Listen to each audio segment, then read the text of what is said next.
What I eat in a day as a vegetarian in the Philippines. Challenging ang food ngayon kasi bridesmaid ako sa wedding ng friend ko. Pak arte. Bago ako malis ng bahay, kumain na ako ng soy milk and carrot cake. Hindi ko naubos yan kasi wala pang gana yung sikmura ko at maaga ang call time sa Tagaytay.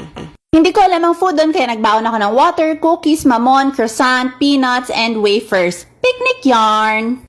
Nakabili din ako ng blueberry bread sa nadaanan namin na coffee shop. And I'm here na sa preps venue. Kinain ko na agad yung blueberry bread habang sineset nila yung hair ko. After a few hours, lunch is here. Kaya lang parang walang pwede sa akin dito. But wait, I found this kare-kare na may nakatabing sitaw. Syempre, kinain ko na yung sitaw at rice. Then off we go to the next venue. Hello, bride! Habang nasa biyahe, kinain ko na yung baon kong croissant and cookies. Next, kain na natin is sa reception kasi wala namang food sa church. Meron silang nacho station so hindi ko na lang pinalagyan ng meat. And mint lemonade for drinks. Look at this beautiful mobile bar. Whiskey, rum, tequila. Vegan yan! Nag-serve din sila ng cheese basil emechurva and potato crouton soup.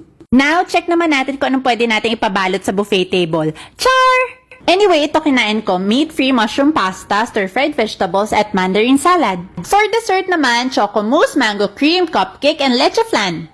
And then pagdating ko sa bahay, kumain pa akong peanuts. Yun lang, bye!